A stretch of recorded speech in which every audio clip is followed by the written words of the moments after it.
Hello मेरे प्रिय विद्यार्थियों, आप सभी का स्वागत है हमारे इस यूट्यूब चैनल पर। तो हम आज की क्लास में जो हमारे बोर्ड एग्ज़ाम 12 फरवरी को होने वाला है क्लास 10th का, इसमें एक टॉपिक है नया जुड़ा है क्लोज। और क्लोज का आज एक वन शॉट वीडियो है और ये समझ लें आपके लिए रामबाण साबित होने वाली क्लास, 1 नंबर क्लास होने वाली है। एक भी क्वेश्चन इससे बाहर नहीं आएगा, यहाँ से पढ़ जाना। आधा भी क्वेश्चन तुम्हारा बाहर नहीं जाएगा, चाहे तुम अर्धवार्षिक लगा लेना, चाहे प्री बोर्ड लगा लेना, और चाहे किसी पेपर से क्वेश्चन उठा के आप इस वीडियो से आराम से हल कर सकते हो। तो सभी लोगों को आसान इस तरीके से समझना है, लिखना है, पढ़ना है। वीडियो अच्छी लगी तो लाइक करके जरूर जाना है, ठीक है, और कमेंट करके बताना है गुड। ठीक है, चलते हैं। जैसा मैं तुम्हें बताऊं क्लोज के बारे में, ध्यान से सुनना, उसका बेसिक समझ लो पहले। क्लोज होता क्या है? देखो, क्लोज एक सेंटेंस की तरह होता है, या कह सकते हो सेंटेंस का पार्ट होता है, या सेंटेंस का एलिमेंट्स होता है। अब क्लोज आपका दो प्रकार का होता है, एक मेन क्लोज, एक ऑर्डिनेट, एक सबऑर्डिनेट, एक मेन क्लोज, ठीक है। और हम आपके जो एग्जाम में पूछा जाएगा वो इनमें से पूछा जाएगा। सब ऑर्डिनेट के पार्ट होते हैं 3, नाउन क्लोज, रिलेटिव क्लोज और एडवर्ब क्लोज, ठीक है। आपके एग्जाम में इनमें से ही क्वेश्चन आया है, अर्धवार्षिक में भी आया है और मैंने डैश वर्क में भी देखा है, तो इन्हीं से क्वेश्चन पूछा है, ठीक है। हम बात करते हैं, सीधे अपने टॉपिक पे आते हैं। ये आपका ध्यान से देखना, यहाँ से स्टार्ट होता है अपना क्लोज टॉपिक, ठीक है। अब देखो ध्यान से, अब ये जो मेन क्लूज है वो आपके 3 प्रकार का मैंने बता दिया। हम सबसे पहले नाउन क्लूज की बात करते हैं। नाउन क्लूज सब्जेक्ट और ऑब्जेक्ट और कॉम्प्लीमेंट के साथ होता है। किसके होता है? सब्जेक्ट, ऑब्जेक्ट और कॉम्प्लीमेंट के साथ होता है। जैसे नेम ऑफ कंजक्शन की बात करूँ, जैसे डेट का प्रयोग, इफ का प्रयोग, वेदर का प्रयोग, गलत हो गया वेदर वाला, वेदर का प्रयोग, ऑल WH वर्ड भी होंगे, वो सब तुम्हारे नाउन क्लूज के अंदर ही आएंगे, ठीक है। इनका हम यूज कैसे करेंगे? ध्यान से देखो, हमारे एग्जाम में सबसे ज़्यादा पूछा जाता है वो दैट, इफ और वेदर। दैट का प्रयोग हम सर्टेनिटी, मतलब निश्चितता के लिए करते हैं। हमें निश्चित पता हो कि बात सही है तो हम दैट लगाएंगे। इफ का प्रयोग संधि के लिए करेंगे, और वेदर का प्रयोग डाउट के लिए, इसको भी संधि के लिए करेंगे। लेकिन वेदर का प्रयोग हमेशा करेंगे और नॉट के साथ। किसके साथ करेंगे? और नॉट। अगर और नॉट लिखाएगा तो तुम्हें यहाँ पर किसका प्रयोग करना पड़ेगा? वेदर का प्रयोग करना पड़ेगा। जैसे देखो, चलो एग्जाम्पल हम देख लेते हैं यहाँ पर, ध्यान से देखो। आई डोंट नो दैट या इफ सी विल कम। अब देखो, मैं नहीं जानता, मैं नहीं जानता वह कल आ रहा है। इस मतलब इसमें निश्चितता आ रही है, पता नहीं है, इसमें डाउट है, वो भी सिंगल डाउट है। तो हम यहाँ पर इफ का प्रयोग करेंगे। किसका प्रयोग करेंगे? इफ का। I am sure she is a doctor. अब इसकी मुझे निश्चित पता चल गया है वो डॉक्टर है, तो हम यहाँ पर किसका प्रयोग कर देंगे? दैट का प्रयोग कर देंगे। आपको चीज़ों को ऐसे समझना है, ठीक है। ये समझ लेना, क्लोज टॉपिक आपके लिए कोई ज़्यादा बड़ी बात नहीं है। आगे चलते हैं। अब देखो, इफ का प्रयोग मैंने आपको बताया था आपको, सिंगल डाउट के लिए आप इफ का प्रयोग करो। बोथ डाउट यानी और नॉट आ जाए तो आप वेदर का प्रयोग कर दो। बस चीज़ यहाँ समझ गए। आगे चलते हैं, ध्यान से देखो। अगर आपको ये चाहिए ना PDF, तो मुझे बता देना कमेंट करके। टेलीग्राम की लिंक आपको दे दूंगा, वहाँ जाकर उसको ज्वाइन कर लेना और वहाँ से इसको लिंक को आप प्राप्त कर सकते हो, ठीक है। चलो आगे देखो। I am not sure, if या वेदर लगाएंगे, सी विल कम हेयर टूडे। अब इसमें मुझे निश्चित ही नहीं पता है, सिंगल डाउट हो रहा है, तो हम इफ का प्रयोग कर देंगे। सी डज नॉट नो इफ या वेदर ही इज डॉक्टर और नॉट। अब और नॉट आ गया, पता चल गया ना, वेदर लगा देंगे। आ रहा समझो? नहीं आ रहा चाहिए? बहुत ही ईजी है क्लोज टॉपिक, बहुत ही ज़्यादा ईजी है। लेकिन तुम हार्ड बनाने की कोशिश करोगे तो हार्ड बन जाएगा, लेकिन बहुत ईजी है। देखो आगे चलते हैं। ये तो आपके लेवल से बाहर है, आप इस चीज़ों को मत देखो, आप सीधा आ जाओ रिलेटिव क्लूज पे। अब रिलेटिव क्लूज पे क्या होता है? देखो, रिलेटिव क्लूज मतलब relative pronoun, subject, ordinate, conjunction, 3 प्रकार का पूछा जाएगा। जैसे हु, विच और दैट। नाउन हो, प्रोनाउन हो, या कोई एंटीसीडेंट हो, पूर्यवांश हो, हु का प्रयोग करेंगे, कोई पर्सन आ जाए, क्या हो, कोई पर्सन हो। विच का प्रयोग वस्तु के लिए, और दैट का प्रयोग दोनों के लिए। बॉथ है वो गलत हो गया, मिसप्रिंटिंग हो गया, बॉथ। जैसे ध्यान से देखो, द बॉय, अब ये पर्सन आ गया। हु, विच, दैट में से क्या लगाएंगे? Is standing there is my student. तो देखो पर्सन है तो इसलिए यहाँ पर क्या लगा देंगे? हम हु लगा देंगे। क्या लगा देंगे? हु लगा देंगे। अब देखो, इनका हम प्रयोग आपको आसानी तरीके से सिखाना सिखाऊं। देखो, आप याद रखो, सब्जेक्टिव, ऑब्जेक्टिव, पॉजेसिव। अगर पर्सन आ जाए और बात हु, तो हु लगा देंगे। ऑब्जेक्ट में हुम लगा देंगे, पॉजेसिव में हुज लगा देंगे। थिंग्स के लिए बिच, बिच, बिच ऑफ लगाएंगे। बहुत के लिए दैट, दैट, दैट। सबसे पहले फर्स्ट की बात करते हैं हम, फर्स्ट की, सब्जेक्ट टाइप की। तो देखो अगर हमें हु का लगाना पर्सन आएगा सबसे पहले तो हु लगाना है, थिंग्स कब लगाना, थिंग्स आएगी तो हमें विच लगाना है, और दोनों चीज़ आए तो हमें दैट का प्रयोग करना है। चलो आगे चलते हैं। जैसे द गर्ल, अब ये पर्सन है, क्या है ये पर्सन, तो हु का प्रयोग कर देंगे, किसका प्रयोग कर देंगे, हु का प्रयोग कर देंगे। द बुक, ये एक वस्तु है तो विच का प्रयोग करना, आगे बढ़ना ही नहीं है, आगे तो पढ़ना ही नहीं है।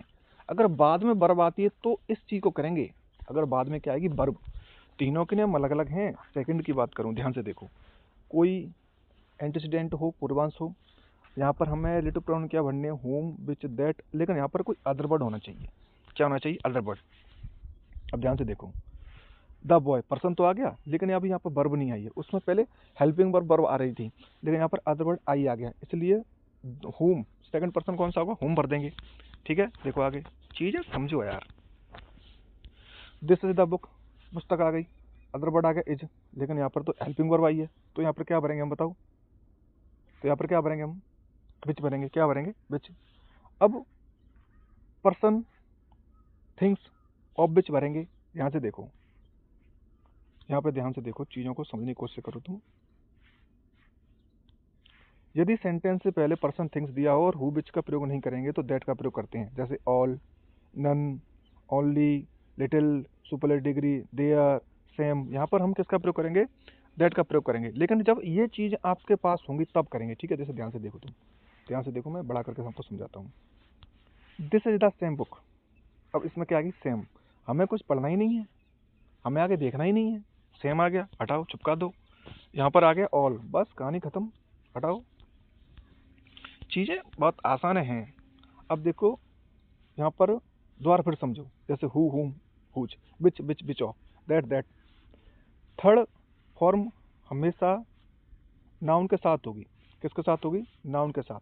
मतलब सीधी सी बात है, बाद में यहाँ पर नाउन होगा तो हम किसका प्रयोग करेंगे, हम उनका प्रयोग करेंगे।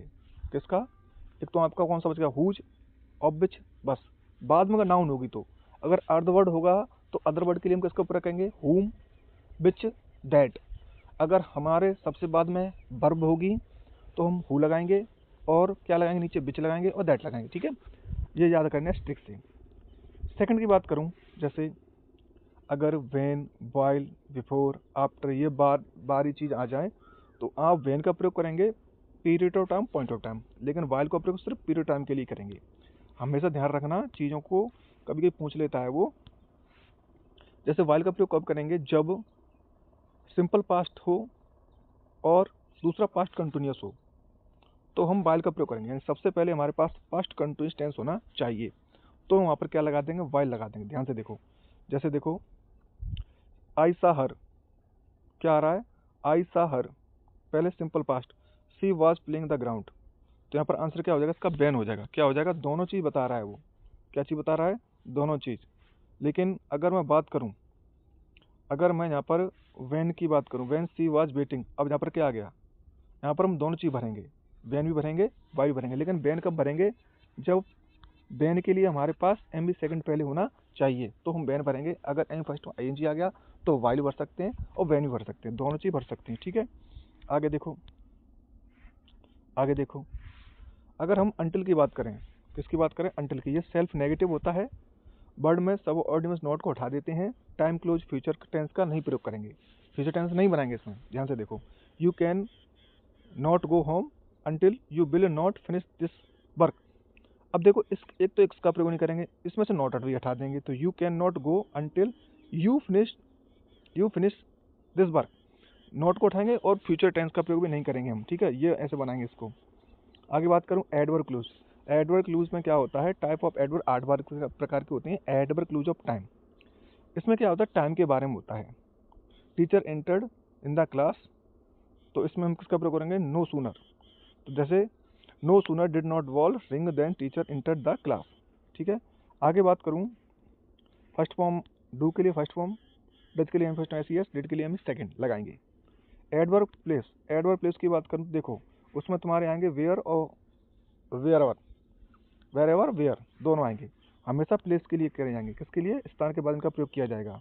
ठीक है, अगर हम बात करें किसकी, adverb clause of reason, since, because, for, इनका प्रयोग कैसे करेंगे हम, इनका प्रयोग हमेशा कैसे करेंगे, शुरुआत में जब जो जैसे I saw her as she was getting off bus, I as I am busy I can not see today, see since she is busy can not spare your time, she can not to office because she is fail. ये हमारा कौन से close हो जाएंगे, ये तुम्हारे adverb clause of कौन से है, reason. Adverb clause of result, वहाँ पर हम सो दैट कोई एडजेक्टिव होगा, दैट सच एन नाउन, जैसे she work hard so that she got mark in the exam, तो इसका हम क्या भरेंगे, इसमें सो दैट का प्रयोग करेंगे। ठीक है, आगे बात करूँ मैं, देखो यहाँ पर थोड़ा सा कट गया है ये, इसलिए दिक्कत हो रही है कि ये यहाँ पर आ गया है गलती से, तो टेंशन ना ले तुम, हम सीधे एडवर्ब क्लोज ऑफ पर्पज की बात करते हैं, क्योंकि वो चीज़ें थोड़ा हट गई होंगी तो पता नहीं चल पा रहा है। इसको पीडीएफ को सही करके आपको भेज दूंगा मैं। ठीक है, इसमें हम भरेंगे so that, in order that, last. So that और मॉडल मैनी शुड के साथ आएगा, और मे प्रेजेंट टाइम और might should back past.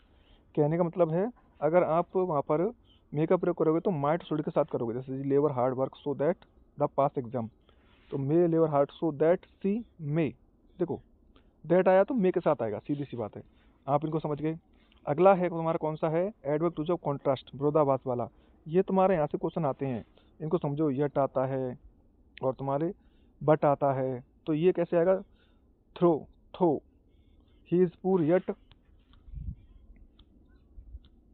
He is poor yet he is honest, although she is fat she run very fast, change of certain complexion, ये आप complex में नहीं पढ़ना है तुम्हें, इन चीज़ों को ध्यान भी नहीं देना है। ठीक है, आगे चल के बात करते हैं, अब कौन सा है तुम्हारा आगे चल के, अब तुम्हारा कौन सा है, तो इस प्रकार से तुम ये सारे तुम्हारे जो भी हैं क्लोज यहाँ पर खत्म होते, लास्ट बच के हमारा एडवर्ब क्लोज ऑफ कंडीशन, इसमें इफ अनलेस का प्रयोग किया जाएगा, जो सेल्फ नेगेटिव होता है, जैसे not use of future tense, इसमें नॉट का प्रयोग करेंगे, if you come here I shall teach you, unless you do not work hard work you will first time. तो इस प्रकार से आपको चीज़ों को समझना है, यहाँ से कुछ भी बाहर नहीं आएगा, आपसे सिर्फ वो पूछेगा वेदर हु होम हुज, इस प्रकार से पूछेगा, तो आपको टेंशन लेनी नहीं है। आपको अगर पीडीएफ चाहिए तो मुझे बता देना, मैं इसकी आपको कमेंट में बता देना, मैं आपको टेलीग्राम पर डाल दूंगा, टेलीग्राम की पिन लिंक आपको कर दूंगा, वहाँ से जाकर डाउनलोड कर लेना। तो अच्छी लगी वीडियो तो आप वीडियो को लाइक जरूर कर देना। ठीक है।